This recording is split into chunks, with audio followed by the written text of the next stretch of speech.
क्या अपनी बलि दे दूं क्या मैं? तब कांग्रेसी बोलेंगे। कांग्रेस की विधायक श्रीमती अनुभा मुजारे को क्लीन चिट मिल गई, मगर बिना सबूत के जो मंच भाजपाइयों ने सजाया था गौरीशंकर का बंगला तोड़ने के लिए, क्या कनेक्शन है इनका कांग्रेसियों का भाजपाइयों से? केवल ये बात जनता में बताते हैं कि हम इनके विरोध में हैं और अंदर कापूची गमगम करते रहते, खाना खाते साथ में ये लोग। कि खनिज के अधिकारी कह रहे हैं कि तुम्हारे वीडियो बनाने से प्रॉब्लम हो रही है, हमको बार बार आना पड़ता है, ढूंढो वो वीडियो बनाने वाले को, कौन है, उसका मोबाइल छीनो। इसके मेरे पास गवाह भी है। इस बात को लेकर साथियों हिंदू मुस्लिम का जोड़कर मेरे ऊपर फर्जी एफआईआर दर्ज कराई गई कोतवाली थाने में, और उसमें कह रही है खनिज की उप संचालक फराज जहां, चूंकि मैं मुस्लिम संप्रदाय से संबंध रखती हूं और रेत का ठेका लेने वाले दूसरे वर्ग से संबंध रखते हैं, परिवहन करने वाले दूसरे वर्ग से संबंध रखते हैं, मजदूर दूसरे वर्ग से संबंध रखते हैं, दो वर्गों के बीच शांति भंग करने की नीयत से राजा लिल्हारी ने वीडियो बनाया। मैं कोतवाली थाने के पुलिस वालों को बोलना चाहता हूं, राजा लिल्हारी ने अगर हिंदू मुस्लिम किया होगा या दो वर्गों को लड़ाने की बात की होगी, जिस आधार पर 353 एक और 353 तो मेरे ऊपर लगाया है, तो न्यायालय बाद में सजा देगा। मुझे किसी भी चौराहे पे फांसी पर टंगा देना अगर मैंने किसी सामाजिक बात की होगी, किसी की जाति की बात की होगी। मैं जात की लड़ाई नहीं लड़ता, धर्म की लड़ाई, मैं इंसानियत की लड़ाई लड़ रहा हूं, जल जंगल जमीन को बचाने की लड़ाई लड़ रहा हूं, ताकि तुम सबका जीवन भविष्य में सुरक्षित रहे, तुमको हवा मिले और पानी मिले।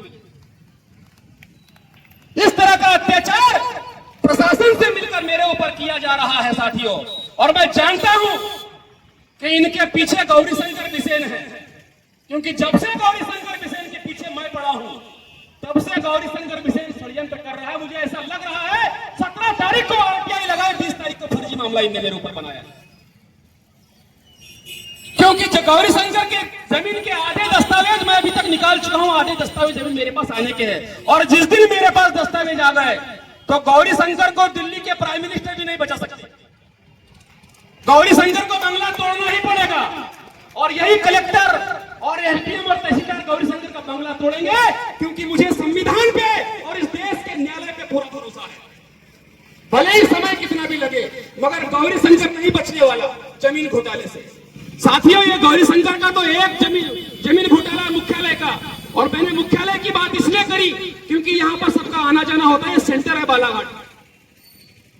अभी इसके बहुत सारे जमीन घोटाले हैं, यहां से लेके तो वाराणसी तक रोड किनारे गौरीशंकर की ही जमीन नजर आती है चारों तरफ, और पूरे रायपुर में और कई शहरों में इनकी जमीन है।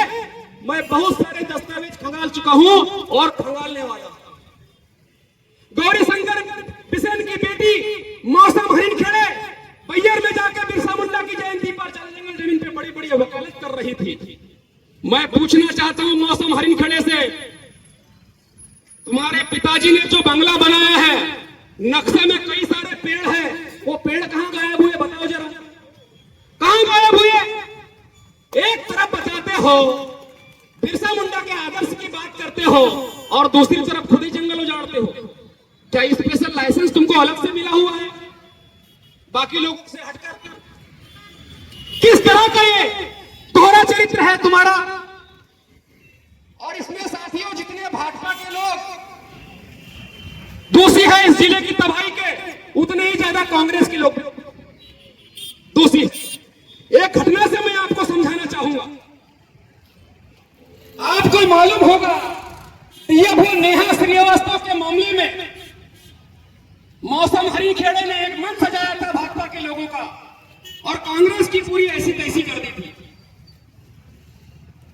आप सबको मालूम होगा उस मामले में कांग्रेस के लोगों को क्लीन चिट मिल गई, कांग्रेस की विधायक श्रीमती अनुभा मुजारे को क्लीन चिट मिल गई, मगर बिना सबूत के जो मंच भाजपाइयों ने सजाया था उस पर कांग्रेस ने क्यों मंच नहीं सजाया?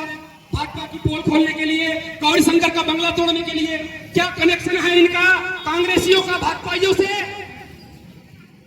केवल ये बात जनता में बताते हैं कि हम इनके विरोध में हैं, और अंदर कापूची गमगम करते रहते, खाना खाते साथ में ये लोग। इस जिले की तबाही में कांग्रेस भी उतनी जिम्मेदार है जितनी भाजपा जिम्मेदार है। कांग्रेस और भाजपा मिलकर इस जिले को को लूट रही है। आपको ये नहीं लगना चाहिए कि ये दोनों अलग अलग है, ये दोनों एक ही है। अगर ये एक नहीं होते तो गौरीशंकर बिसेन का इतना बड़ा मामला है बंगले वाला, इस पर एक भी कांग्रेसी बोल क्यों नहीं रहा है? क्या मामला है इनका अंदर से जो इनके खिलाफ नहीं बोल रहे हैं? कांग्रेस भी उतनी ही जिम्मेदार है। बालाघाट जिले में पूरी नदियां लुट रही है साथियों। मैंने अपने क्रांतिकारी नेता कंकर मुजारे जी के दम पर लड़ाई लड़के कमिश्नर तक को बालाघाट जिले में लाया और एक दिन में 6 से ज्यादा एफआईआर दर्ज कराई, 16 से ज्यादा वाहन जब्त कराए, रेत माफिया रेत चोर राजेश पाठक के,